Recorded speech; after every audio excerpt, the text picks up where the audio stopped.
ale ruzungu kade kazi kutujikole sawa namba ruzungu ruzungu tugenda muza kujerera kutoka ntoku ndimbuzi ala bora babaddi abakyala wale somero mwenye mbuto katonda ya chembuto genda weji waminge yabaweereza buno bukeke obutini singa babu mutwale bamusonseka mukamwa bwonna n'abufulumiza mu nnyindo kibwa ina guno omuggo gwa Musa white star premium detergent waliwo wanangalie boda yakasajja kasendi kalimba bannange esendi bannange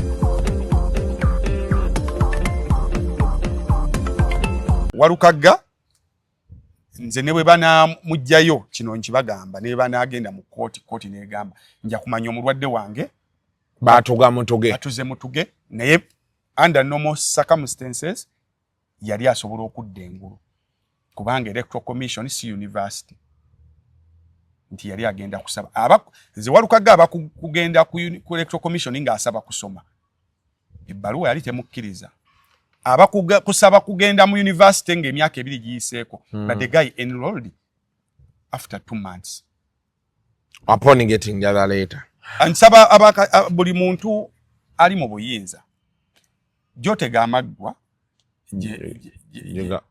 jiga kufumitira jiba kugoba bakuzza tetuteesa bintu because ffe tebituyamba essaawa zino kyoteesa kye kikuyamba kigamba nnyo abantu abali mu NRM mugani muyisayise ebintu ebitalina makulu olwokuba essaawa ezo ng'olaba kye kibakolera ne baleeta ne bagamba sente zabbiddwa olina gamba zabadde zizo mpadde ka interview kalungi mama black man wenna olinga byakulya naye mukwano badde nyinamu obuzibuzibu ate nyina wenjagala okulaga wano speed naye bwe nagenda n'emmotoka nga nekoze delivery ekisajja kino tekigenda kumpa okyekola delivery kanekola delivery naye ndakola nti naye wa boda wa wano mukyanja wano ate ffe tukyabikola ebyo maye bamujja ne musula eri essonde ne mulowooza nti simanyi n'okuba nowa boda wange kubanga obutuufu ngenda kuleka wano emmotoka naye kati waalifunye omuntu gw'okubira najja nanona speed affe wano tukozesa ride now app ogimanyi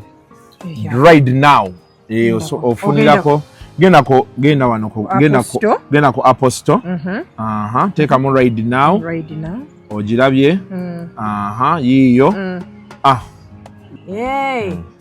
ebintu byabwe dakiika 2 nga bangi nga bakufunye dda kati omusajja mugenda ku nyamunyamu luseke nyamunyamu sawa yakwekola delivery omwana ow'obuwala nga this is nice wetwale dakiika nga 2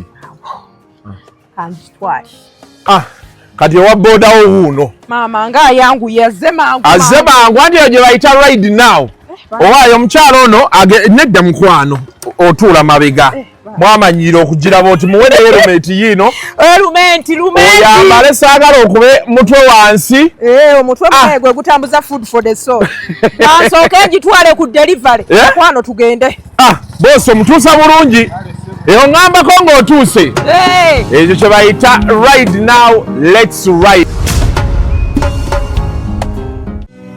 Is ordering your stock from China, Turkey and Dubai stressing you so much? Is it taking you months and months for you to get your stock? Just 1, 2, 3 and trade like a boss you are. 1. Talk to Aran Global Logistics on 0740 152 331. 2. Let us know whether it's sourcing or sending money to a supplier that you'd want. 3. Enjoy our unmatched customer service. Trade like a boss with Ryan Global Logistics. Find us at Nabugabo Street, BBC Building, room N412. Call us on +256 740 152 331 or +86 180 723 935 15 or +86 132 502 156 85. or visit our website on www.rangloballogistics.biz. Rand Global Air Express Cargo. We move anything, anywhere. Kale akantu Mathia Sengo katukwatidde naye ali yawo tayira kyakola. The man is idle busy. So welcome to yet another edition of Kasuku Live. Omuntu abatadde Mathia musasira naye mala kusanga Mathia gwe batwalaganya nga naye tasimuntu. Era Mathia babutamukola yabwoti. Bwe tojja musobola. Nze luli nga abantu banegamba ku Kasuku Mathia tetumumanyi naye amutwalaganya nnyo nembaga bali Mathia ne bamanya nti bwotamukola bwoti. Uyo yali atalizokula mu kamera ate bani yamuwadaga amagezi. Mbandi wange ngenda okulaba atudde sebanyo ni ku TikTok sebo nga bamusharinze anyonyola ngari ko live anyo ningamba kavudde mabega wa kamera najja mu maaso gayo omaye binyuma nnyo naye bamuvumye nalayiro kudayo nalayiro butati yagaye muyetatia mutatia danger tuli awo kutoka ntoko bino byota kyava ku nnyo nga atudde ati banayenza akonka kola kakatandiki nga nyonyola tudagenda okumaliza wetinga tuli ku welcome to Mathia live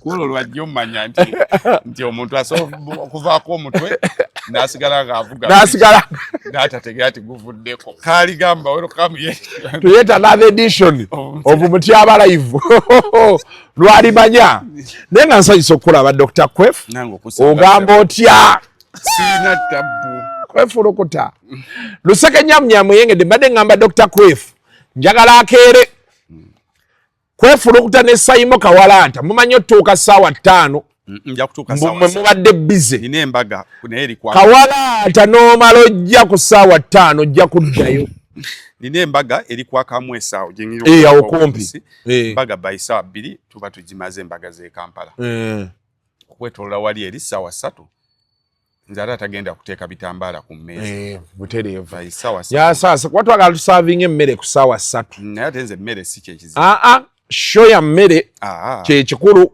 luseke nyamnyamu wa Kasuku si mmere era ne bwe ndi kusangawa nga gwe wategese ne bwe sirya ne bwe sinywa naye nga oze naye Dr. Kwef nkujjukiddemu nasoka ne nkusanga wali ku gundi ku yali top bayino ba JFM wasoka kunsaga ku Family Radio yali family wasoka ku Family Radio nga tonagenda ku top wachi obwongo bwange bumpeereza ate top ate nga ku Family Radio gye wakolera ebyekisiro byali bingobya anti tewangamba tujja ku top nga tutambuza empapula za 50 years of Ugandan music 50 years of Ugandan music public dialogue nze omu ku baali banoonya ba sponsor tutuukayo ne bagamba Kasuku ne bagaana gambo Kasuku ne Christian Media tebikwatagana abeera mu paragraph yemu era nembaga naye ebisere byonna ali mubi nnyo atulaba oli mubi ng'olinamu kati ati luli nga siina kyogaba obwavu bwe bwali bunkozesa wali mu bwavu era nyina abantu bangi bendaba nga bakwemulatinga ne mayo nakyali mwavu bw'aba akyali mu Kasuku w'emyaka 7 emabega nga Kasuku kyaliko takiteke uli Kasuku wabiri ebiseera naye gyobalaba sometimes ngenda nentuulaawo and I reflect on life nengamba maani notunuya abaana abajja mu mawulire ng'endowooza zaabwe negundi kati omulanyi nti Kasuku tonyuma kukyaza to inspire people because bingi byotajja bagamba butereevu era kyoba wane Uganda saagala nnyo muntu atuulaawo kutunyonyola bwe bagaggawala because janeza ffe mu Africa waliwo ebintu bingi Kasuku ajja kunyumiza agambe awo nenkwata kamera nengenda nga mu field nenkomawo nempandiika kati awo nenvaawo nenzijja ku ddembe kati wakati awo waagambye nenvaawo nenzijja ku ddembe wali emboozi awo etanyumizika nembe tubeera ku ddembe awo mpola mpola awo ne bagundi awo ne tubeerawo olwagira awo nengenda ku Spark awo wakati awo nengenda ku Spark akusamalizingidde emyaka giringa 3 naye wali ebintu byatasobola kunnyonnyola awo nenva ku Spark yawo ne tukola ki olwava ku Spark awo tukoze awo chano ne basendi awo tugenze ekyanje tutandise toka ntoka mpola kati bwebulamu naye wakati wanemva ku spark awo ne basendi tukoze channel. There is a lot that is unsaid. Tenga tebiri yogerwa buli mwajja so kakati waliwo ebintu ebyojjukira n'ogamba kasuku mumuleke. Wakati nze nyigira nnyo ate bakasuku wanabbi be basingako okubonaabona because already kasuku waali omanyi ekibonyabonya Yamini Yamaro tuyina engeri gye twamuhypingamu lwe yajja kati mutwe gwaleka waliwo olwabeerawo neerabanga Messi kati alemeddwa samba omupiira ogugwe era bw'otunya Barcelona emipiira egisembyeyo struggling to play the Messi gundi ayagala obikola abirina mu mubiri ne singa yakkiriza n'agamba omanyi nsamba byange kati yandi bikoze naye ayagala akubire buchenga we butagenda waliwo emubeera ku pressure nga mwetaaga tik tak tak naye nga yayina okusibako ayina kati n'ogamba you Messi away Messi soko mujje mu mutwe ola bantu ogenda okulaba maaso eno kigenda kimukalubya kalulaba n'omujega gwe mwatuweereza kati wa mugaso nnyo okumusinga ani Rashford yali erisebo timu kumpi kweyimiridde naye ng'ewammwe yali tatazanya na mupiira naye bwe yatuuka eri nakkiriza n'aga omanyi kati ensi wano yali katebe ng'akooca so kati buli muntu biyo kasuku mumuveeko kasuku waali yajja omu yali tannajja tewaaliwo bakasuku najja na kyange yajja na bibye bwe yajja ebinnyo bya bbulumi bwe mulekera ebyo bibye yayina license emukkiriza obifula oba bya bbulu oba bya red ayina license ya mutyaba F sheet fucking shit mutyaba naye ogenda okulaba nga ssebo waliwo ayagano ga omusajja kyekiriwo naye baaba naye newe kirungi nnyo omanyi oluusi ebintu ebimpa essanyu buli wema nga nkyabalabako naye nga waayi basajja bano omanyi mu bulamu waliyo olina okubaako n'abantu abajja okunyumiza abantu nti omulaba bw'atuddaawo sooka omulekemu kuba oyinza omutambaala kati ate n'otuleetera obuzibu omanyi byetaagisa tomanyi naffe tubeera eyo ng'otuddaawo olina omusajja gw'olina naye nga naye oyo omusajja oyo yeeyita ki naga nti sooka omuleke muleke tulina ebizibu ebitumala sooka olindeko bw'aba akyayogerera ku feeda ngeri wano mu kuwota sooka omuleke oba kemunaasumulula naye obulamu bw'ensi juzi nali ku stage ne misaaki ne mutwalako ne ssente ze bamufuuye wano ku sayiro ekiyayi kirina kobe gye kyakola mukala abo juzi oyo gwe yali atwala nga kagudde kobe kiragira n'enseka naye ebiseera ebyo Allahumma kakabira naye buli omu kati awo buli omu walina okuandastandinga nti wali owaguza nga buli ekikusala mu maaso waliwo edda omusajja yagula poloti nga ova ku main kilomita 10 kutuuka we yazimba naye kati yeyasooka okuzimbayo naye ng'alina akatoogo kaasalamu asobole okutuuka ku lusozi wali naye yaŋŋamba buli weziwera ssaawa 7 gw'ekiro nga nzira eka bwe nva ku main bwe nti ne ntunula mu katoogo ako nga nsiba omusipi ng'ekkirira kati kyonna kye nsanga mu katoogo ako bakimbuulira nkeera tibabadde babbi yadde chairman nga mbuzi adde okola ki mu katoogo essaawa ezo kati naawe ze essaawa wali mu katoogo nga buli ekijja bakubuulira nkeera nti bannayo mweddira lugave ogamba ye adde akola ki mu kkubo lyange. The struggle to make it to the top is never simple but nga bw'agambye embeera yeeyo tujja birabira betwanyiiza betuli batubeetaaga tuli beetondera era ne tubisanga eyo naye gwe nkwebazaako kimu omayo tuulaba oti n'olaba n'oseka ne wayitawo ebbanga n'olyoka onkubira kwefuta onkubirangako ng'okutte wansi ne waggulu nkusanga luvannyuma nga naye gwe nalaba ekintu ekyo naye kyo ekyali kibadde naye waliwo ebyefuula nti bimmanyi kyolulaba nga nkutta akati ne kinkubira abo benvuma ate nze omanyi lwaki sikubira kati ojja owawulidde ekintu kye twayogedde nze waliwo ebintu byendaba nemaya kati ekyo bavuga badde eno Nadde nyiro omuntu gwenjogera ne ngamba yogera mu ne Kasuku mukyala we kati huyo yamugobye sima bamufulumiza akafaliso ngaba leta chapati nawe zendye kati yakyali kweyo levo eteri namanya javugadda kati abantu balowooza mbu byaddala wali yeyo bambi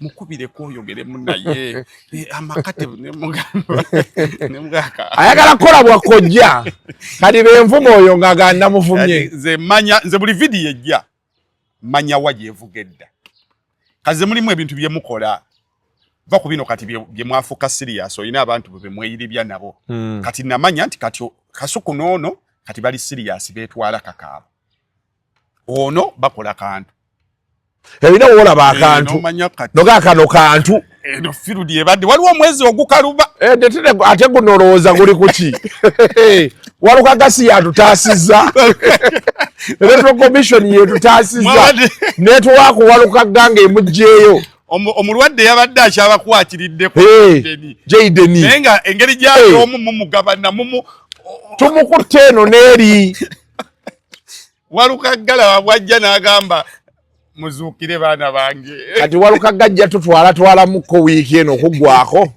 aye tulinde ekiddako simanyi waaki obululu buganyo peakinga momentum muba kiki anti momentum gye mwayagala epiikinge yali it's not human kati ensonga lwaki nzibu yakusaba ti momentum yakwekuba y'abantu kufa bintu modu ebyo momentum y'obululu era buli muntu agamba bululu tebuli mu vibe ng'omugamba genda bakutte bube mu vibe nti ye momentum y'obululu no si kyekyo kati bw'otunuulira ojjukira lulinga the stories stick around for example Besigye bamukubye tear gas ne babeerawo naye nakati tear gas omulaba waali but the stories are not sticking around.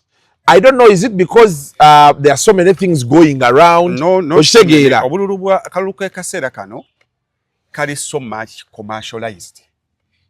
Even the people who are supposed to make stories stick around, you don't know on whose payroll they are on. Bintu bingi nnyo ebizibirwe mabega luli akaluka 220 kali bwe kati. Tugende ku industry yaffe entertainment. Almost 60% of the industry yali saidi y'abanyigirizibwa. Kakati nga wabaawo ekikoleddwa nga ojja kusuubira abayimbi ab'enjawulo okukyogerako n'omunoonya akyogereko n'omunoonye story eryongera okulabisibwa. Naye olwaleero almost 80% eri saidi eri. Kati ne bwe bakuba omuntu ne bamutta bo bajja kuteekawo emboozi yaabwe ogenda owulira simanyi oli tebaamusasudde ez'egindi kati ogenda omaliriza nga diversion ze bayogerako nga biri bikavalinze nnyo kati commercialization kati bonogenda mu media houses be balina okumakinga sure nti kakati waliwo omwana oyo yafudde emboke yavuga eggulu Daily Monitor yemuleese Bobi Wine ye yasoose okumwogera eggulu but how many media houses is picking the interest in the death of that boy 16 yabadde asomera wano mukono naye wasubidde media house nga 3 esaazi nga zigenze mukono okubuuza omwana abadde atya nga bambuse ne egenda kuyitaawo because abalina okufuuwa omulere ebere waggulu you don't know abamu bali under commercial bali financially bribed abamu bali gagged nti olinga asiikana agamba kwefu byonna tubiraba naye ka business kange akalimu kulage ku kolologo yange ya wiiki eno n'emboozi etwanyumizza n'abali ku kolologo omusajja bamuleke jo Bobi Wine yatambudde bamutambuza kilomita 120 ewantu yadde alina okutambulira kilomita 6 ne bamutambuza ne bamweta kati izo zonna ziba stories to discuss but who is going to discuss them era olibwa bonogenda abantu bokka abakkirizibwa kati oku discussing ebyobufuzi freely be ababi dramatizinga oba babi bastardizinga abo bote bakubaako na buzibu but boba serious n'ogamba bannaye kakatubuzeeyo ku bibuuzo you will not find those people so kati kyekizibu ky'akaluuko omulundi guno ate abapuulinga strings z'akaluuko omulundi guno they are so brutal tebalinga bali aba 200 giriwe tubadde ba players bali bit ne kati sawa zino omusajja atulula ku kamera bwati nagamba agamajaga kuba tetugamanyi ngali ku kamera ngali na ku mainstream ne bamulaga video nga amajiga kuba abantu ba nagamba tugenda kunoonyereza n'ekikulu ne bakuba tebajja kuwaaba bajje bawaabe then tutandika okunonya nosirikirira boti kati nolaba moderator nga bamuzeemu answer y'ekisiru naye nga tayina bw'ateeka muntu on the spot kumugamba nti omuntu bw'aba Eddie Mutwe bamuvunaana kubba Tekino na Sweta ali mu kkomera omwaka mulamba eno video yaba yambadde t-shirt ze NRM nga bali mu Duliro agamba tugenda kubyetegereza tulabe no one has ever nalaba omusajja agamba mbo ababaye NRM tebakola oba siba formation siba tebakola ki gwe naye ne mubuuza okitegedde kyannyonnyodde olina akasuku tukole ebirala weke bitukola ebirala wabadde abasajja abadde mu kibuga wakati nga bakutte ebipande no protest vote nga batambula luli emmotoka ya polisi yasomba abawagizi be NRM speaker Mayibo yagamba kade kwaya bade batwala kwaya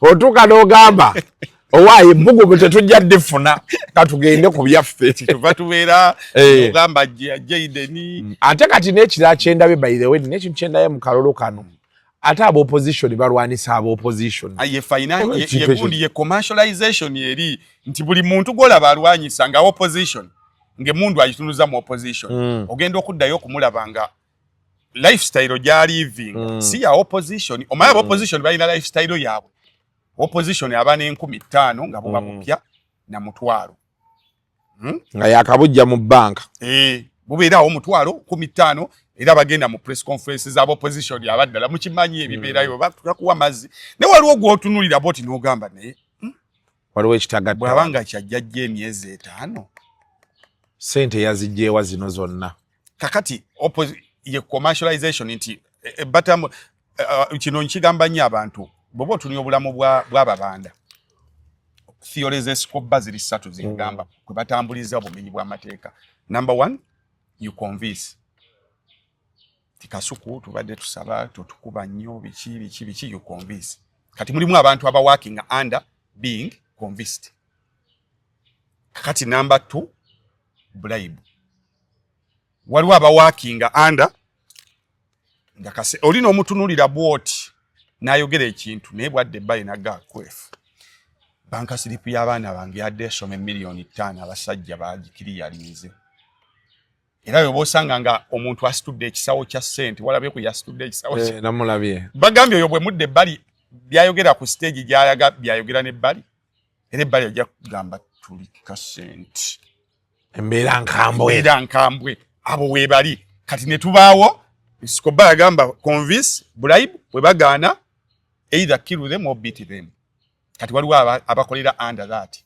ng'embooko yakaaba bali mu kkomera nga they cannot operate because bali ku step number 3 kati bumenyi bw'amateeka butambulira mulimu abantu oli gw'osanga nagamba neze Museveni oyo alina engeri gye yannyonnyolamu the gains n'empulira nga nzitegedde nga tebamwadde 10 tali under threat naye nga ye yatuula omanyi Museveni oyo omulaba on a serious note y'omu ku basajja aboogezi era bw'oba tomwagala tomuwa matu naddala ebyo kasita akutandikira mu 1700 agenda okutuusa wano ng'olaba wamma nno ffe tugenda okujja okugamba naye gwe musajja 40 years later gains kingali kati waliwo abali awo ku level kati waliwo abali ku level wali nga bo bakimaka sente bangi ate abo ba minister waliwo ne ba minister waliwo ne Museveni akola nabo proposal ku proposal tuyina abamawulire betukuleetera tuyina bannamwandu betuleeta kati tuyina bano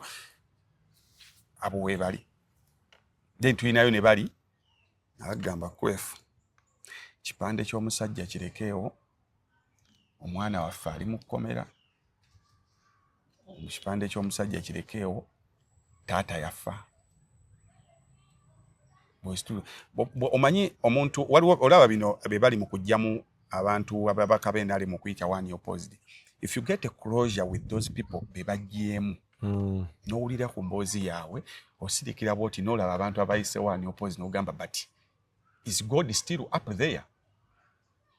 Omusajja omu akugamba nagenda kakiko k'ebyokulonda ne baŋŋamba emikono gyange nagiduplicate nze tinabbye emikono gy'oweenaalemu nagamba emikono emirala gyonna kale naalikkiriza naye mu mikono gye baŋŋambye ye nabbye mulimu ogwa maama wange mulimu ogwa taata wange mulimu n'ogwa jjajja wange nga n'ebyo emikono yali tabimanyi naye ng'alina ndaga muntu namujja na mu nnimiro n'ensooka nabbi mu nnyonnyola nampa omukono nagenza ogutuusa nga baŋŋamba wakoppa naye kati jjajja wange yasayiningira ani omulala kati osirike abasajja banyumya ebintu bwoti ne bakugamba oli n'olaba simawo nayambadde akakofiira ke NRM ali ku kadala ke ayambadde akakofiira ka NUP ne bagamba ono yasaze yabadde na fulaga be yala yasaze ayingidde n'ateekako simayira awo era ne bamulagale ku mawulire naye nga naye bw'omutuukirira n'omugamba musajja agamba muganda wange ekyokuyimirira awo okiraba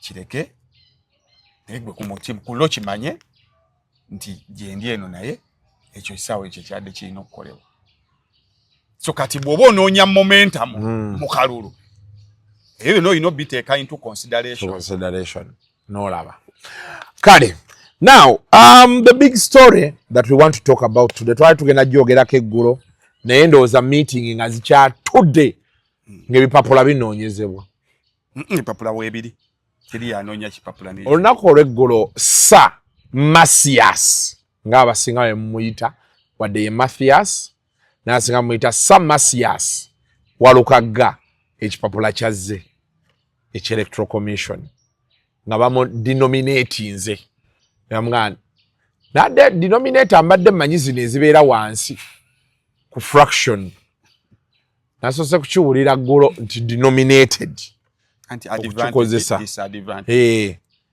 ne bamugjayo namulabye ng'ayogera banaye nze ndi mugumu neŋŋamba bannange ebintu si byangu obuzibu ki kuba twaliko ko naawe ku talk and talk show n'otunyonnyola ebintu ebyo problem evuddewa waliwo alwana Walukagga kansoke nkuwaana lojeni yesebo nalabye abankubira essimu nga bagamba kwefu wali owolere sale nze bwe ngenda mu ddwaliro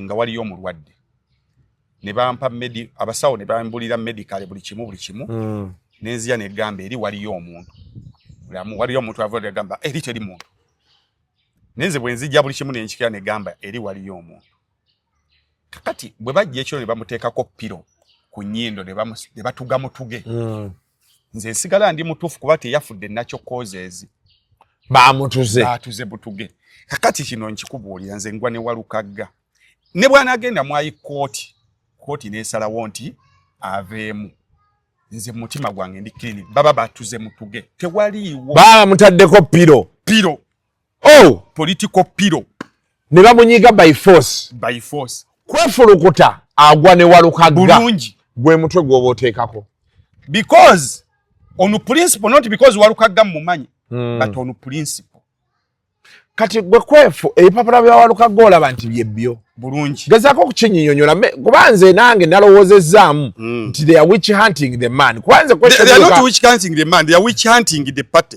nze question yokka gye neebuuziza era njagala baginziremu ndyoke ntegeere nti Walukagga mukyamu lwaki bamunominatinga nga ebipapula si bituufu we buzibu kawe nafunye nze kyo bakinziramu nja kutegeera ebirala nze nina ebibuuzo biri 5 benjagala electoral commission enziremu bwe batebinzizeemu era omusajja batuze mutuge number 1 Walukagga ekipapula ekimujjayo ekimujja ekidenominatinga kiriko ennaku z'omwezi 25 Novemba nti lwe bakiwandiika lwaki ruling 50 days later nga mumanyi nti omusajja ali bwe mumugambira alina okwetereza biki byonna kuba okulonda kwa nnaku z'omwezi 15. Why do you do ngawabulayo omwezi gumu? Kitegeeza buli kye musalawo mulina kisalawo mu bwangu ng'omuntu bw'afa. Ekipapula kiriko 15 November. Electoral Commission petition against nomination of candidature position of Busiro East. Lwaki mukimuwa 15 days later? Tolaba nti wabaawo direct tactic awo. Nti wadaddukira mu apiiri byonna biggwe. Nga tugamba hafe twamaliriza dda. Kubanga bw'oba oyagala omwana atuule P7 tomugoba fees nga abapepa bali mu kupaakinga wali. Gwamwagaliza omugamba emwezi before n'omugoba n'omuteekako pressure n'omugamba tojja kutuula sagala oleme kutuula oneekwaza. Naye singa omwana wo bamugoba nga tebakubiranga na ku ssimu kugamba nti waliwo ssente ezaasigalayo ne bamujja mu layini ya UNEP. Ekitegeeza kyabadde kigenderere. Kyekibuuzo kye njala banziremu. Kuba there is a problem with the dating with the Electoral Commission. Ojjukira emikono gya Bobi Wine gye baatugamba nti tegiwera. Baakitugamba lwali Lwakutaano. Omusajja n'anoonya emikono weekend yonna. Bagenda omuwa olupapula olukakasa nti kati giweze nga tebaaluwandiika tebannaba kumugamba nti emikono tegiwera. Okitegedde? Lwa Sande alina olupapula ani gondi Sekikubo. Olupapula lwe bamuwereddeko ensala egamba nti Lwa Sande alina empapula ensala date yaayo eri before his petition. Nti n'ogenda ng'owawaabira Mutyaba okutwala laptop yo n'omuwawaabira nga 10 ne bakuwa ensala ng'eriko 8. Kaseeza baba beebaka eyo nagane nga 10 kasuku ali waabya Mutyaba naye mugusale bwe bannabbi balaba ekijja nabbi Electoral Commission. Kwefulukuta. You are man all season. Nabbi Electoral Commission. Bagenda okukola ekyaki. Baba batayise okulagula. Okulaba ebijja mu maaso. Nti Bobi Wine aliweza emikono kati ebbaluwa tugiwandiike tusooke tubeere nagyo bw'aligireeta tugimuwe ekyo wakirabawo. Bw'aba tagirina mumuwandiikire muga nti togirina. Bw'agireeta ne muwandiika nti ogireese ng'ennaku z'omwezi 10. Nezo gamba nti ate mmwe ebbaluwa mwagiwandiika dda mune mulinda agiweze then mugimuwe. Kati I have a problem with dating. Your question yemu. Neddire Walukagga. Question number 2. Ensonga ze bawadde Walukagga. Number 1. Omanyi saagala muntu ateesa nga tewabisomyeko saa muntu ateesa nga wawulidde biwulire. Point gye baatuwadde esooka baagambye. Mathia Walukagga presented the certificate of mature age / aptitude test awarded by Islamic University in Uganda on the 12th June 2023. Nti yabaleetera certificate ekakasa nti yasoma n'ayita ebibuuzo mu 2023. Okitegedde? Ebya mature entry. Ebya bakiyita mature age / aptitude test. Kati awo abazibu abantu nawo weba balowooza nti ebibuuzo bino Walukagga bye yatuula. Nti it is an interview nti yajja buzzi ku makya n'atuula interview muyingiza university. Yasoma omwaka mulamba. Teyajja nti najja nga bwojja nga ayu ye musomesa. So njagala abantu bakijje mu mutwe nti sani interview nti okeera ku makya ku ssaawa bweziti n'ogenda otuula ebibuuzo mune bakuwa akapapula munokatwala mu university n'okapresentinga si bwe kiri. Osoma kati yasoma wenjagala tutandikire wano kyembadde manyi kiri otherwise but I stand to be corrected. Kuba waliwo gana amasomero agasomesa ebyo ebintu yo university ekuwa with that paper over those tests nozikola noziyita. Mbadde simanyi nti yo yennyini ate ekusomesa yasoma era n'omusajja yamusomesa waku IUI. Kati kyenjagala obbuuza kati wano bw'omala obbisoma ebyo bakuweerako certificate yeno certificate kati certificate eno Yebera equivalent ya senior 6. Otegedde bulungi. Era gy'otwala mu National Council for Higher Education. Oba gy'otwala ku university. University n'ekukkiriza osome course gy'oyagala. Nga oyingidde ku equivalence of senior 6. Kati nga university tonnagendayo. Ebbaluwa eyo bw'omala okugifuna n'ogitwala mu National Council. N'obagamba nga ffenna bwe twakola. Ffenna abaatuula senior 6 oba senior 4. Ebbaluwa yo who certifies that is National Council for Higher Education. N'obagamba nasomye ne batunula mbye wasomye ne basatifyinga nti omwami gundi tutegedde nti ebiwandiiko byaleese biri equivalent of senior 6. Kati kyenjagala obbuuza wano kuba kati nange awo webimbuzabuliza and for a long time I've really tried to ask not just for this case but so many other people.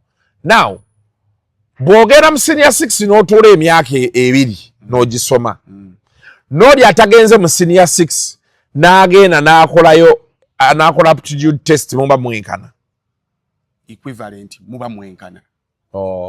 Era National Council kakati ekibuuzo kye obedda kyembuza abantu ku kiro y'ebyoya by'enkoko ne kiro y'amayinja kye kisinga okuzitowa byenkana. Thank you.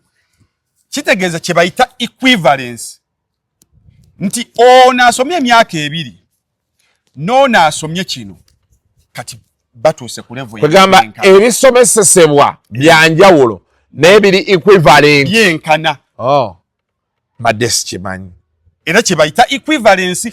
Kati wano Walukagga ayina ekipapulo okuva mu IUIU. Yes sebo. Ayina certification ya National Council for Education. Kati ate waliwe batugamba mu waliwo ekipapula kye bamugamba nti baba kiseeko emyaka oba ebiri oba gumu. Kati awendaga. Kati tunnyonnyola awo. Kitegere. Waliwo otegeddewo. Wali ntegeddewo. Equivalence. Kiro y'amayinja ne kiro y'ebyoya zonna ziba kiro.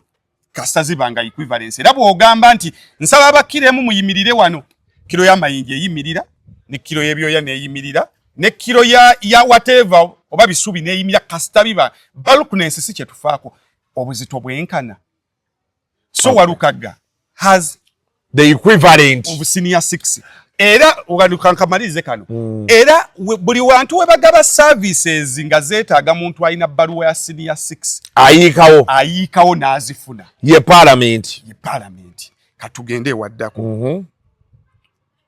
Ebbaluwa eno yava mu IUIU.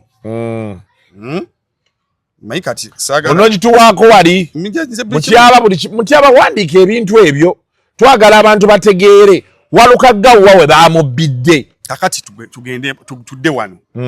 Ebbaluwa eno yawandiikibwa nga 11 November 2025 nga bagiwandiikira ani? Chairman Electoral Commission. Ani agiwandiika? The Organization of Islamic Cooperation Islamic University in Uganda Academic Registrar's Office. Egamba gibasomere tukinnyonnyo. Egamba nti dear sir stroke madam reference certification letter. This is to certify that Mr. Walukagga Mathia, registration number IUKC ME023FEB-586, sat for the mature age aptitude test held on 25th Feb 2023 and obtained a score of 54%. Walukagga mugezi. The mature age certificate expires after 2 years if the candidate has not used it to enroll for further studies. Chemadenjagala. Otherwise, the certificate remains valid. Any consideration according to him will be highly appreciated. Stamp Query Office of Academic Registrar, Dr. Adam A. Ali, Academic Registrar. Kati eno, expiring kitegeeza ki kuba kati fe senior 6 expiring. Kati ate ono waaki ebeera expiring eyiye? Kakati gundi lwakiteggulawo. Kati soko osome eyo. Certificate of... Kati eri gye osomye yali eggumiza eno. Kati yeno certificate gye bagambe ya expiring. Kati tujje tuba tu discuss. Expiring at June 2025. Kati soko gisomewo egambe etya. This is certified that Walukagga Mathia. Registration number IUK bisome wali. Date of birth 2nd January 1975. 19 ndako balugata Kasuku sibye byatu. Leka tubalemu 1975 bwabera ine emyaka 5 Kade. Wa January nga 2 kati kyade kyina 5 mugumu eka nawono akantu okagenda nina gyendaga anti nino omusajja gwe bazaala mu 69 kati kandabe 2025 nyakula wa mukulu wa Walukagga minus 1969 obira ku mulamwa equals kavayo okay dammo kate Walukagga akona wano ekitegeeza asinga Sseggona obukulu Sseggona yagamba ina 48 oba 46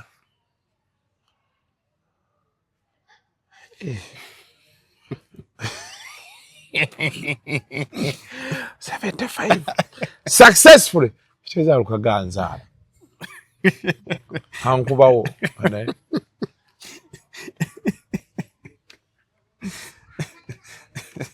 abamaze Daddy Wall successfully passed the university mature entry examination stroke aptitude test held on Feb 25th 2023 at the Islamic University in Uganda, obtained 54% and is admissible to a recognizable institution of higher learning in Uganda.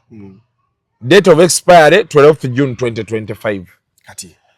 Kati eno yekulembera eri yagambye nti nno kati jayade bomala okusoma eyo today tusome kali ngendo kakunyonyola ngo kategeera ti date of expiry bagikutereddeko kweri kati eno yebaluwa gye bawandika bakugamba the mature age certificate expires after 2 years if the candidate has not used it to enroll for future studies, for further studies. Otherwise the certificate remains valid. Akati kunyonyole bwetu kati Walukagga tene ya enrollinga ku St. Lawrence era twali naye e Bungereza mu Kivvulu lero pazo nanga twaze ku Nnyonyi nga asoma ne mu Kivvulu nga tena agenda ku stage yali asoma kati asomera ku baluwa ki awo waliwo ali ku university nga talina equivalence of senior 6 taliyo kati Walukagga essaawa zino okujjako nga electoral commission yetugamba nti degree gy'asoma essaawa zino bw'amala ogisoma gye bagenda okufuula senior 6 kanadde asoma degree ey'okubiri kati yeba degree esooka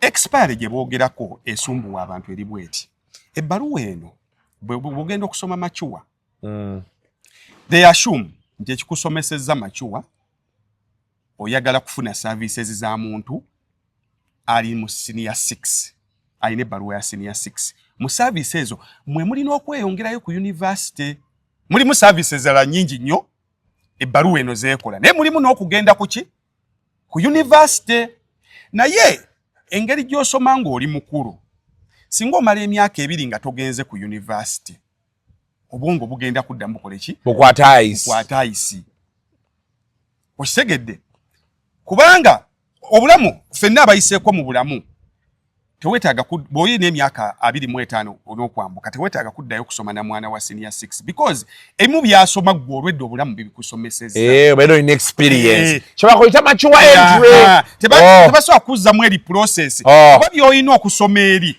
gwe obulamu kati Moses Matovu essaawa zino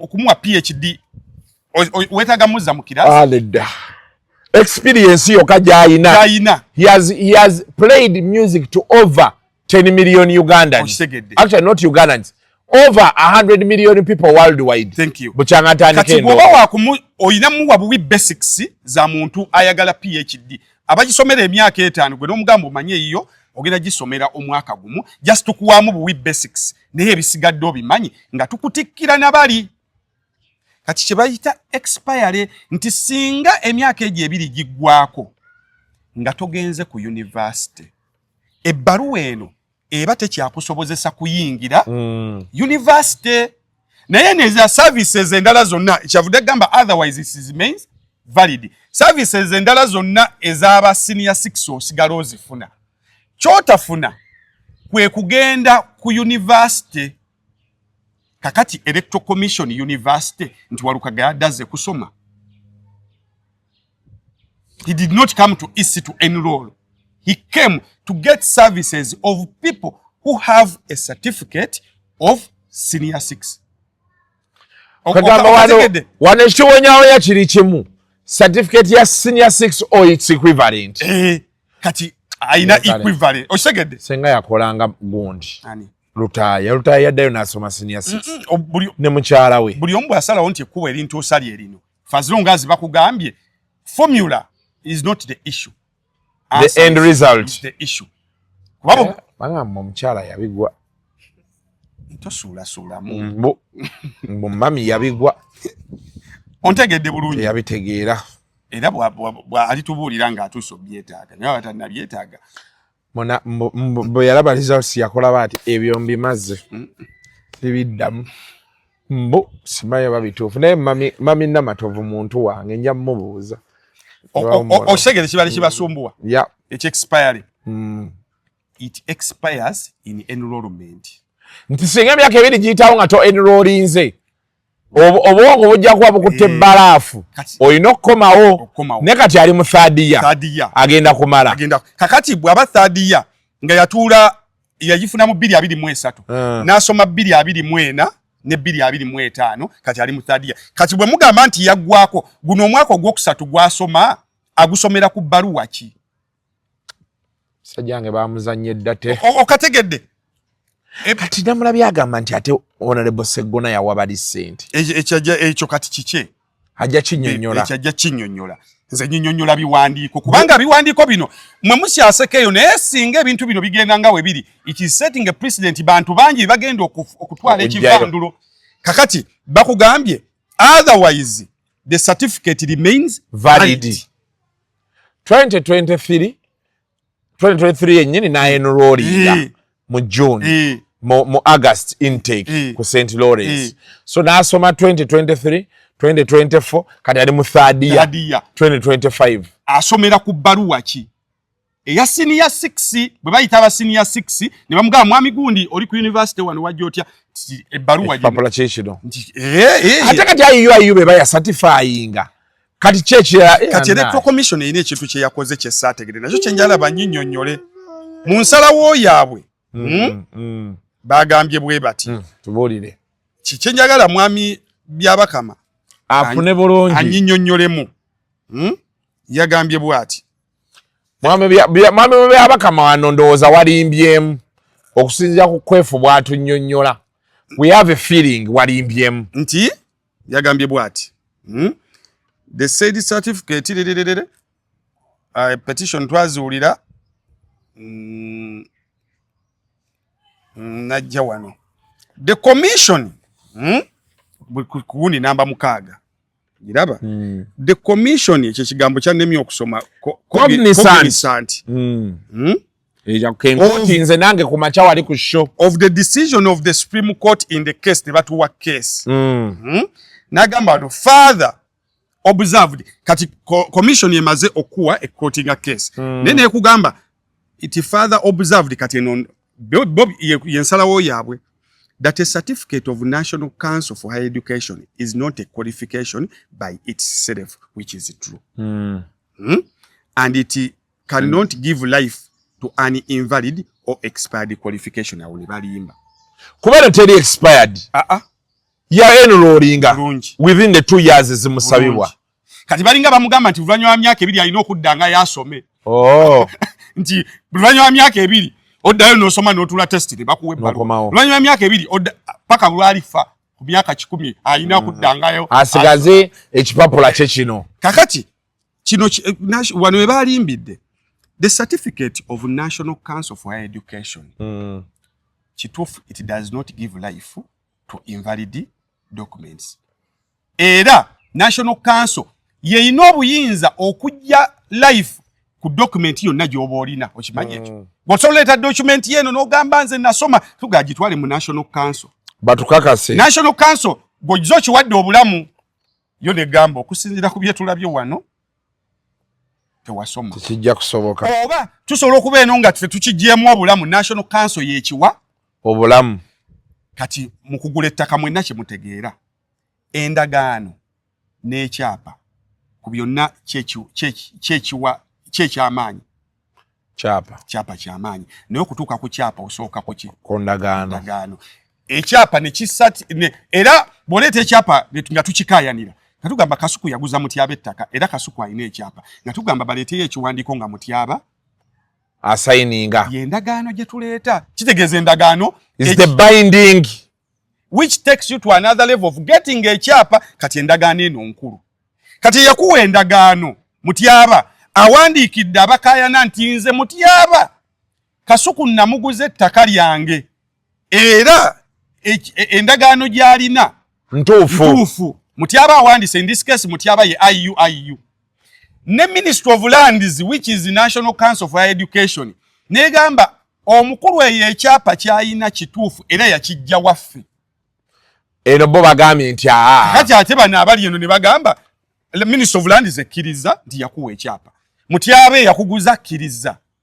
Ministry of Lands gwe akayana oba okayana ki ekirala Electoral Commission omulimu gwayo njale tubulire yeyina mandate to certify documents it doesn't gwe bojiwe empapula tuva tubajibwa twagala batubulire omwezi omulamba nga tebannakola nomination empapula ezo baba nazo bali bakola ki bali bakola awo kawo nafunye obuzibu nange omulimu gwa halo bino bituufu tuli mu nomination ekyo mukimanyi tuyina omwami wano mutukeberere mu database ya mweyo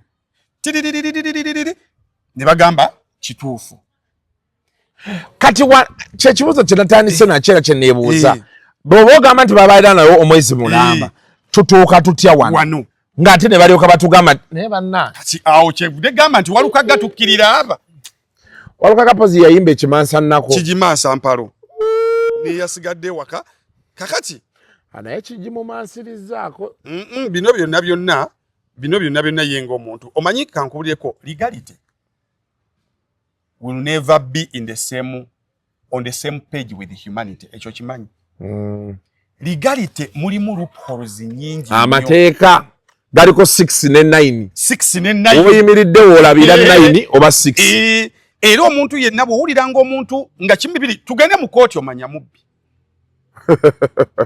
kimibiri tugende mu kooti omanya mubbi amanyi naye humanity yeyokka Kasuku essaawa zo tola nti ntudde wano naawe tusobola ogenda mu kooti nenyinyonnyola ensonga zange lwaki saabaddewo wano naawe kennyini n'ogamba naye ndayika nabadde mu illusions nenga ate obaddewo nga mbaddewo ne tukwata n'akantu n'okateekayo naye wali mu kooti n'olemererwa okupuluvinga nti ddala vidiyo gy'otaddeyo twagikutte leero n'ogamba ne wakati w'essaawa 5 n'omukaaga ekitundu kwefu nali naye ne tukwata ne vidiyo eyo ne nkubuuza Kasuku gyebaleko ssebo tuli mu kooti vidiyo zonna z'oteekayo ku olwo ozikwata ku olwo nti nedda waliwo ne zemmala nazo omwezi kooti ajaani kitegeeza ne kwefu mutuufu wamala naye omwezi kati it comes back to humanity n'otunula kwefu mu maaso n'omugaa kwefu abaana bange babasiba ebintu bye babitwala nkwegayidde kozesa obuntu bulamu inside there wakyaliyo the humanity in you ogambe nali naawe naye wali mu mateeka kati wano legally Walukagga bantu bintu bingi nnyo basobola okupangapanga ne bibanga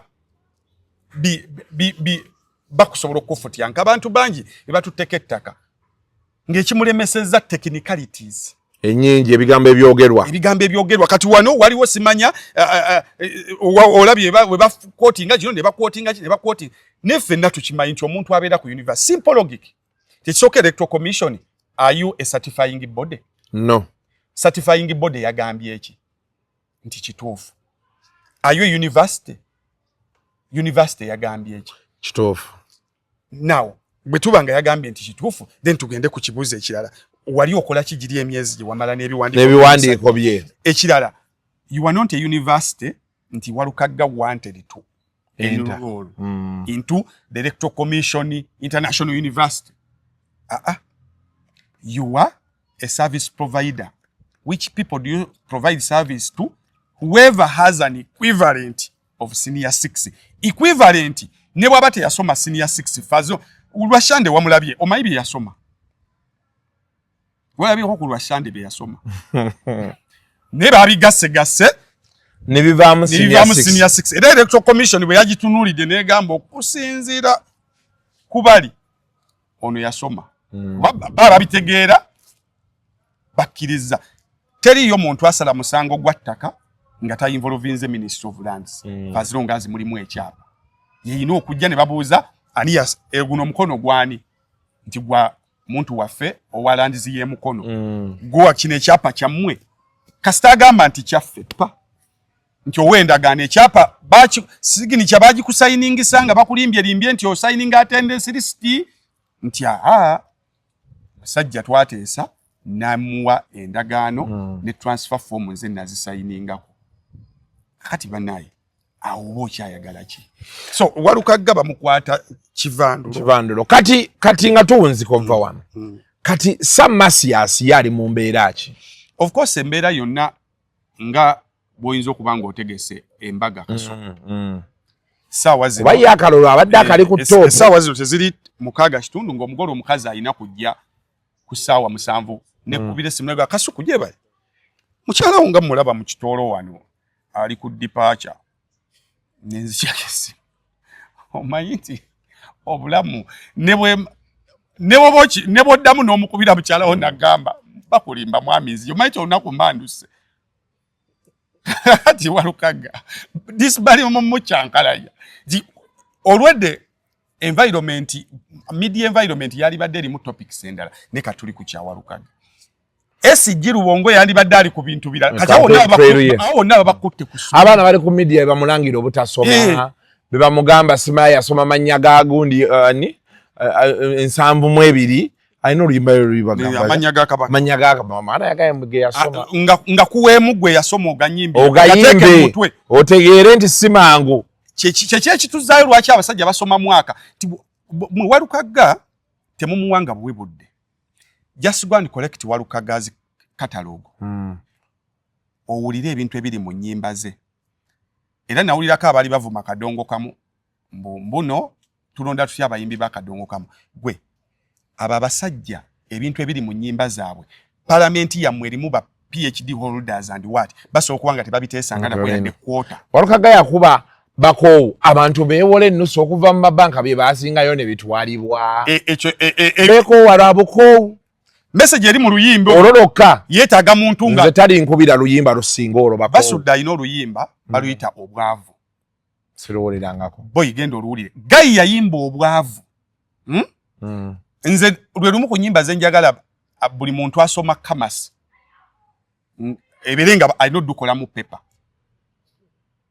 The song is around yanyonyola lwaki omuntu abamwa nanyonyola ebika by'abaavu oluli oluyimba bw'olumala odduwuliriza bwoti teweetaaga ate muntu kujja kutuula ku TV kunyonyola ebagaggawala but the guy empapula ze tubuusabuusa ensoma ye kafeero oluyimba lwa dipo naziggala lwaki omuntu tolina kunywa mwenge bw'oluwuliriza bwoti. You don't need a doctor to tell you why you should not take a beer. Yeah. You don't need a teacher. Oluyimba lukka lwemalirira. Ne Kampala mu kooti. Kakati oyo musajja bwe bwati yasoma senior 6. Ng'omugadde yasomere bali abaana. Kwaga amagezi gamaze okwekizibitinga. Kakati gwaddeeyo n'ogamba tebaasoma musajja giri emyaka gy'abo abasajja gye baalimu. Ne embeera gye tulimu. Nze sinenya muntu ataasoma. Buli omu yamanyi Lwaki teyasoma. Omuntu gwe nnenya yo yafunyeemu akasente eno mukulu n'atazaayo kusoma. Kubanga okusoma tekuyina makulu nga wasoma.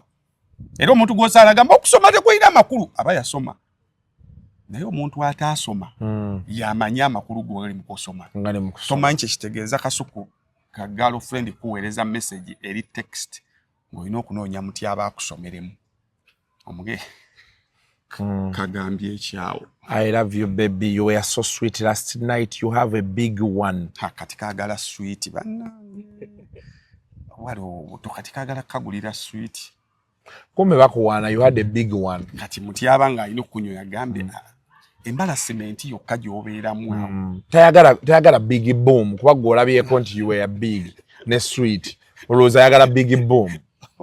Okitegedde kati omuntu yenna akugamba nti okusoma tekulina makulu empapula abaazina naye ataasoma amanyi kyekitege ababasuubuzi mwe bali mu kibuga era bagamba nze ataasoma nsinga kinina akedi ekyo kyenyini kyogambye akusinga kusoma kuba mulimu ebintu naye byotuuka eyo ng'olina kalinaazo olina biki n'ogamba kale singa ebintu ebyo mbadde nsobola obyekolera ng'essente ze wakafiirwako obufiirwa mu bulamu bw'ensi eno okuba tewasoma so Walukagga egi yaabwe eyo senior fo biki obulamu bwali senior fo naye tagiina senior fo yagituula era kikula wano yagattako bugasi n'agenda kugundi so nsaba buli muntu ali mu buyinza gyotega amaggwa Jiga kufumikira jiba kugoba bakuzza tetuteesa bintu because ffe tebituyamba essaawa zino kyoteesa kye kikuyamba kigamba nnyo abantu abali mu NRM mwe ne muyisaayisa ebintu ntu ebitalina makulu olw'okuba essaawa ezo olaba kye kibakolera ne baleeta ne bagamba sente zabbiddwa olina gamba zabadde zizo Extra residence Jesus Makutusako Luseke nyama nyama Kola sente we yagala edition We are each and pan you like I know what's so can pan you like Them go and think we say Kumina satu nyasema kumi birabini mwekano Kuyaya extra parking isi pesi Okuingira hemi tuwala bini Emeza ya milioni bini So kumina bezo reguloga tukulawo Ebyo kuyane ebyo kunyasa wabireze Jiro itandi kokubuna mameza Gotana bayimbe Abaluseke nyama nyama Kola sente we yagala edition Betedwa musente Bileya Kasuku live Niyaya extra We are wine Nuga ezo sente zizimba eddwaliro kyeguva omutima gwesibira wammwe yeeka Mwenge n'olyoka omanya bagenda okupapapapaawo bakubire chopa mutabani wa gundi wamulabye wani agamba gwe bawadde obutwa Mike Mukula Soroti naye akubulire process eyayitiddwamu okuleeta mutabani we Kampala he had to call the CDF bamuweereze chopa kati let's picture ourselves nga Soroti teri ddwaliro you need to call the CDF to authorize a chopper singa wagikubye n'atagikwata now kyandibadde osinga omwana mufu Walukagga zaako ki kugenda mu gundi kati bino ebibuuzo byembuuzizza bagenda bakale bwalaka na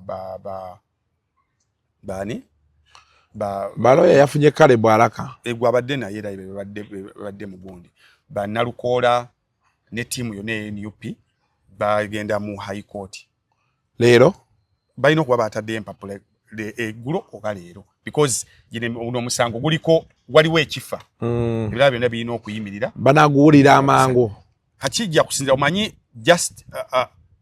justice in our undemocratic countries depends on the will of the incumbents bintu bingi nnyo kati walabye bowe owamulaye bwe yabadde atwala abasennyonyi abakubanga teyabakutte mu ghetto nga kinyigiramu electoral commission kuba electoral commission ensobi egivunaanyizibwako nga mulimu n'abeenaalemu bwe kitwaliramu nga kyabadde kikwata ku ssennyonyi yekka tugeze nga ali ani opposed nga buli muntu aganye omwesimbako omanyi nti yabadde bamugjayo naye bagenze otunula bati nga isi bwe yagala ejjemu ebajjemu nayo yennyini yajjamu kayensonga bakigamba nti buli ewali injustice ku benduulu in that maaso wali bwe baba bakunyigiriza naffe tugamba omusajja tugamba nti abo abanuupu biki electoral commission ya nuupu maye abasajja bagituulako gwe bagaye basobola okumala gayisaawo omuntu gafula naye principles ziri essatu kati ze zikola convince bribe beat or kill era buli muntu ze mulimu abantu bessinenya omuntu gwennenya omuntu gwenyigira ali omu ye muntu ayogera ekikyamu mu public nga ne bwe tudde eno tasobola kumbungamba nanga Kwefu nasigala nga akyakiriko nakusuuza ebbali nagamba Kwefu abasajja batuufu njagala bw'oyogera ebintu byo ne twesanga nigane kaso omanyi nti nno wakola ki Kwefu ngati kati awonze weyongerako ne bwe tudda n'eno tuli fekka notandika okutunnyonnyola gwe tewalabanga ekikopo kyali kya pinki gwe tewalabanga ekikopo Kakasu tuli wano feka please. Abasajja tebajja kuwulira. Naye omusajja yeekwatira ddala ku kintu nga ne bw'omusange naakugamba kwefu gayinizi. N'omugamba musajja wasembye kuyimba wa. Naakugamba abantu baludde otubuukinga n'omugalo nanyini kivulu waliwo eyasembyeyo okwambala hafi. Bamugambye nze bambuukinga ezo sente atuwe ku lisiiti y'ebivulu 3 ebisembyeyo nga bamuwe miliyoni wakati we 15 na 25. Bw'amala ogituwa tugende we baamutegeka tubuuze baafunawo abantu bameka. Tubuuze omutegesi nti tumukwongere anti ogambye oli worth that money ojja kwesa abamuwa miliyoni 15 baafuna abantu 107 ze miliyoni 17. Omutegesi n'afuna miliyoni 2 kuliko n'abayimbi abamuwerekerako kuliko ebbaluwa ya polisi nga budget y'ekivulu ya miliyoni 4 mwezi ng'omutegesi ali miranga akaaba. So you are not totally worth that money. Kitegeeza oli worth miliyoni nga nyoba 5 kuboleeta abantu 100 jukira kuliko bwe tugabizaamu abantu abo ojja kweka ngo ina abantu ebi 2. Essaawa zino mu Uganda kizibu okusanga omuyimbi kati ali worth waggulu wa miliyoni 6 ng'omupangisa. Genda kola vako bino mbu nina bbaala yange ansaba miliyoni 10 njatundirako omwenge n'erinnya ly'ebbaala.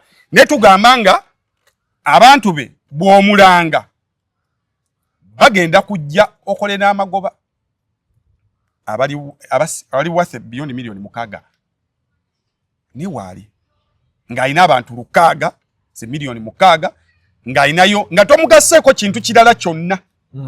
N'ogamba nti kasuku ku posita kwali bwomu ngenda kuteekayo obulanga miliyoni 10 be bantu 10. Kale miliyoni 2 biliyoni 15 ze boogera be bantu 10 mmeka mu 5.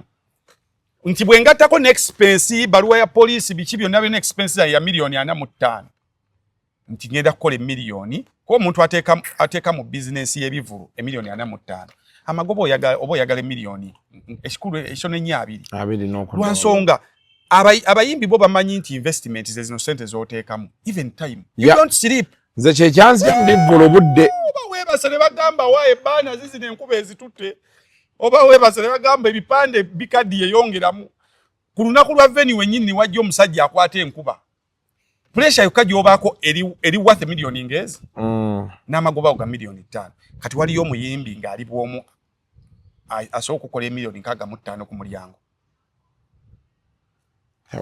Tewali oyina mugatako pikipiki z'empaka zimamoloka z'empaka n'omugatako saakasi n'omugatako ate yena ajja kiro ssaawa 9 nga batamidde taso bayimbira misana kugamba kati n'omugamba abantu bali lwaki baavu kyava gamba ekyadde bwemba mwekka nagamba ekyadde abantu baavu olwana okujja mu bantu omutwalo kati oyo nakugamba naye nagana naye eri gye tuli ekintu kikuba kasente.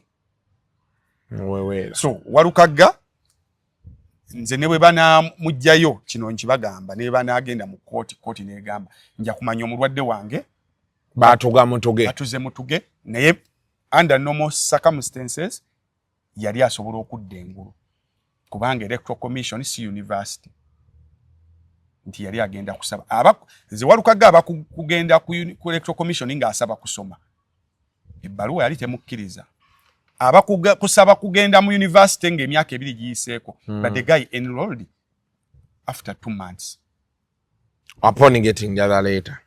Waliwo ekibuzo ekirala ekikusumbuwa? Sina kirala. Musajja wange Masias kamusabire kuba kati nze nate kye nasinza otunuulira finances ati akalulu already abadde akatuuse halfway naye kale totunuulira finances. What is at stake ku side ya Walukagga is his legacy and his future.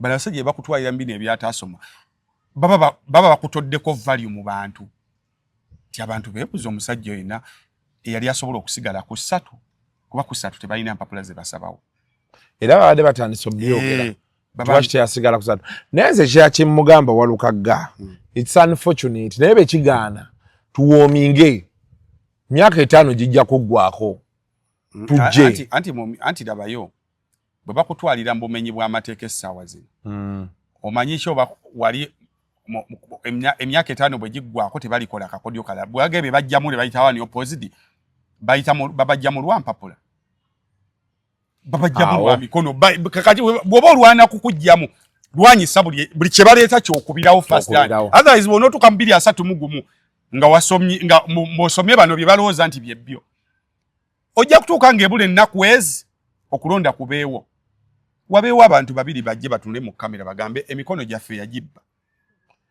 kati awo tukugambira nti fight hard Walukagga ne tiimu yo Walukagga takyalina kya fighting empapula ye yasoma azirina kati it is upon us the judges to put the political tools away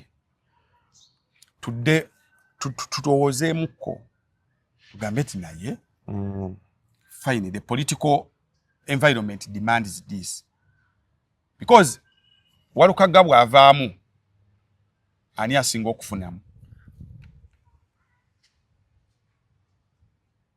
omanyi nti NRM yefunamu kubanga nawuliddeko abagamba nti waliwo bakandidate abava mu NUP abajja okufunamu jjukira bakandidate abava mu NUP ne bajja ku independence tebafuna kire kya Walukagga tekyongera kubannyika batya because one omu abantu bamuyinako bias nti yali emabega yo Walukagga's tormentor kati oyo ali out of the picture mu buwagizi bwe NUP okitegedde owokubiri he went against the party na neyesimbawo nga independent that is in Magola kati oyina bw'ogamba nti NUP muwagire nawulidde agamba kati NUP wagire Magola kibanga okyo kitegeeza nti kati buli anaagenda nga independent option eriba efanga gyetudda era Magola tolaba kati singa sajja kati osobola okusigala eno gwagenda omulonda n'omulonda bintu naye nga si official party position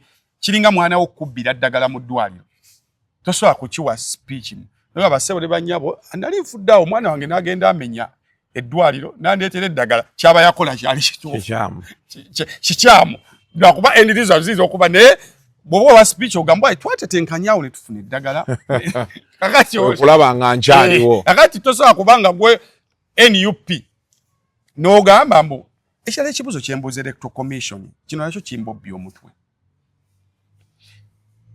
Nyamutoolo ne batiimu unopposed abantu ba bulijjo beekubira endulu mu kakiko k'ebyokulonda nti oyo owe NUP yabba emikono gyange era yagitwala mu bumenyi bw'amateeka ne mukola obwangu obw'ekitalo ne mujjamu candidate oyo bano bali oba kati 12 ne bayitawo ani opposite waliwo ebbaluwa namba ne video eziva mu NUP nga zigenda eri akakiko k'ebyokulonda nga waliwo bakandidate ababba akabonero k'NUP omu ali Masaka tebaamuwa kaadi yakeera bukeezi ku makya oba yakolagana naani swi owe NUP agenda okujja kunnya kitundu nga bali bamugamba waliwo already gwe twanominate nze kabonero kaki ka NUP ekibiina ne kikuwandiikira nti oyo gwe wawa akabonero kaffe si waffe bannannyini kabonero nannyini mikono oli wajjamu omuntu mulamba nannyini mikono nga toleese kuba simanyi electoral commission mwerita ku verifyinga mikono bayituwadde ku bujulizi obwo nti omuntu bw'agamba nti omukono gwange si gwe bagufoojinga ne tuleeta ba handwriting experts ne tugendako mu kuwuliriza ne tujjawo doubt nti ono baamuwambidde muntu we baamutiisatiisa oba baamuguze because 2 days to election someone is going to come bajjeyo omuntu kati waliwo ekibiina kiramba kiri official it's an official party in Uganda yakuwandiikira ti waliwo candidate Masaka eyatwala akabonero kaffe si waffe tebamukolangako paka nakati bali why n'owaliriza ne Bobi Wine okuyimirira e Masaka for the first time ayimirize candidate atayina ambulera nga akabonero because baamugamba oyo ntamu nti yingira race era mwali akabonero kw'essambulera ne kati Bobi Wine atuuka e Masaka ng'alina okusooka ayimiriza bagaye bannaye bulijjo mbagamba akabonero ki naye ono boyi waffe akabonero ke baakabba akakiko k'ebyokulonda obwangu bwe bakozesa ku Walukagga n'obwangu bwe bakozesezza ku Bali Nyamutolo najja independent olwaki oli tannavaamu musajja yagamba ebibuuzo bingi ansa ntini byebyo tunaasukkawo leero tetujja kusukkawo tweyanza nnyo Dr. Kwefu katubasabire mwesabire feze mutusabira katwesabire ffenna kuba Walukagga yagenda kusigala alya anywa but there are very many people abagenda okuba bakalupulitsi bakino ngate bo tebalina bwogerera bayinza obutafuna ngate balinayo mawulire nti wiiki ejja tulinda ne gundi bamuloopa nani gundi mulya nyama ye bamuloopa byakuba nti empapula ze mbwatulira kuza muganda we kakati negwe omaiti teriyo wena obaba abe nalemu bo balikawe wevu boli kimwe kyabo kituufu katulinde ensalawo eyo kale mubeere bulungi mweraba. The views expressed on Kasuku Live do not reflect those of the host, producers, or management. They are solely of individuals providing them and do not represent or reflect the official policy or position of this YouTube channel.